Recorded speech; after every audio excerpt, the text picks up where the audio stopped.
Hey everybody, welcome to the channel. Michael Noland here. Tonight we're going to be covering the film and a little bit of the album Celebration Day by Led Zeppelin. Now the reason that I chose to cover this particular concert is because I just covered a very similar concert for the band Creedence Clearwater Revival. If you have seen that video, for many reasons, I consider that a wonderful Christmas present this year. But I also covered in that video that Creedence didn't get a whole lot of love from their record company, especially John Fogerty. But with the film Celebration Day, we find a band that's actually grateful to their old record company, so grateful that they are doing a tribute concert for Ahmet, their friend, the head of Atlantic Records. And we even get Robert Plant at one point saying that at least back in the day, Atlantic Records was the very best record company that a band could possibly dream of working with. You know, it's true, they had a great middleman to work with that record company in Peter Grant. That man was no man's fool. He saw himself in many ways as a full-fledged member of Led Zeppelin. He truly loved that band, and he was going to get the very best deal humanly possible. But then there's Ahmet at Atlantic, and you know what? That man made deals with a handshake. And then later, when they typed up the contract, it was exactly what that handshake indicated. And you know, true to that tribute spirit, Led Zeppelin knew there was going to be way too many people wanting tickets for this. They were worried about scalpers on top of that. Do you know there were 20 million official requests for tickets for this concert? And Led Zeppelin chose to go with a fair lottery system. But it wasn't just the lottery that was fair. It was the fact that if you won the lottery, you would have to show up in person in London to pick up your only 2 tickets. That's about as fair as it gets, folks. Are you listening, Ticketmaster? Hey, Bruce, you could learn a thing or two here, huh? Springsteen. But now we get to the actual concert. And what do we have? Well, first of all, let's talk about the elephant in the room. One of the original members is missing. And of course, that's John Bonham, and he's missing for a very good reason. He died in 1980, and the band broke up immediately after. That's the kind of band this band was. Now, his son took over for the evening the drum duties that normally his father would take on. And I think Jason Bonham is a fine drummer, and his style fits right in with them. And of course, he takes on his father's style quite a bit in this concert, and he does it well. Next up, John Paul Jones. Oh my God. You know, John Paul Jones is better in this concert than I've ever seen him in any video ever with Led Zeppelin, ever. That's it, folks. This guy's on top of his game. I love it. Sometimes I'll just listen to this album to hear his lines. They're wonderful. And of course, his keyboard playing is no less wonderful, but I was really blown away by his bass playing this night. I gotta tell you, I'm a bass player. I know what a good bass player is. This man is fabulous. So who do we choose next? Well, really, you've got to take Robert and Jimmy almost as a pair, don't you? I mean, that's how they presented themselves in Led Zeppelin. It was never Robert Plant, the lead singer with Led Zeppelin, and their pretty good guitarist. It was always Led Zeppelin. There were fans who would go just to see John Bonham drum. And you know, the fact that they presented themselves as this jamming pair live always really put the stamp on Led Zeppelin that no other band can touch.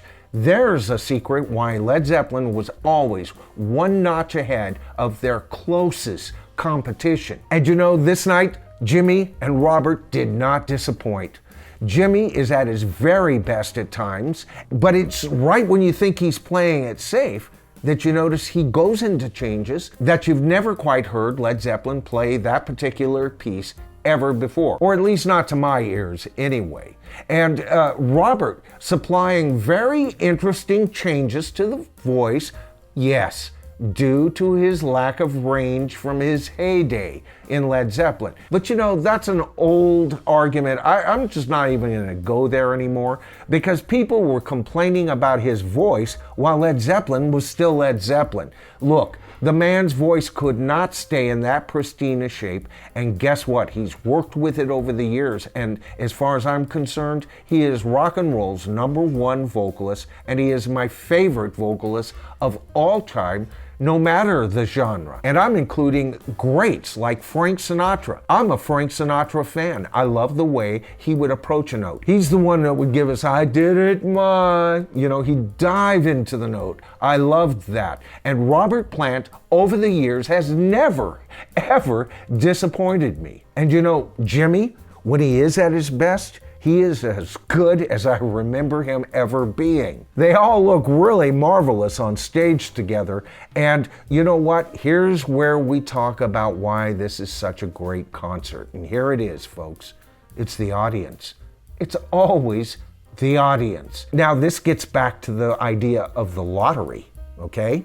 Remember, nobody was guaranteed tickets. But as soon as Led Zeppelin chose to go to a lottery system, Led Zeppelin wasn't guaranteed an audience, not one that was of their hardcore fan.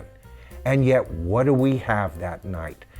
Every time, and this is another thing, Led Zeppelin had more song ideas in one song than their peers had on their albums. Sorry, but that's the truth. And this audience is, you can hear them live and breathe and sigh and clap and just explode audibly with all of these minute changes in every single song during that concert. No one's ever brought that up, as far as I know. And yet it is as true as this band was truly Led Zeppelin that night. I accept this concert as true canon Led Zeppelin. And you guys know what I feel about replacement members in bands. But you know, under the circumstances, and where the 3 remaining Led Zeppelin members had to go in order to do this concert, they made the very best choice, and I am a Jason Bonham fan. I know he's got his detractors out there, but they're wrong. He's a great drummer. All right, so that's about it for the video tonight. You know, if you enjoyed it, please give us a thumbs up. I've said it before and I'll say it again. It helps the YouTube algorithm better identify, YouTube's our friend, the channel to a larger audience, and you know, voila, we get bigger. That's great. And oh, and by the way, these names you see in front of me are new subscribers, and we are honoring shout outs at the end of all my videos until every single new tribal member who has signed up to this channel by October 28th, which at that point we'll stop doing these shout outs in the way that we've done them. It's just too big of a job, folks. But I will honor every single one of those. And so that probably means until the beginning of 2022, I'll still be giving shout outs. So you will get yours. Just be a little patient with me. Oh, and by the way, a big thank you to Rachel's Ghost, who's been giving me shout outs. I join her live streams as often as I can. She starts early. She's got a great community going over there, and she's been so responsible in helping recent growth here in the last couple of weeks. And evidently, you know what? We've done the same thing for her channel. Her channel's grown as well. But here's the thing. She's a tribal member, all right? So at least go on over there and give her a peruse. And if you like what you see, sign up. All right, so that's about it for the video for tonight. I'm Michael Nolan. This is always the bottom line, folks. And guess what? We are the tribe. I'll see you in my next video.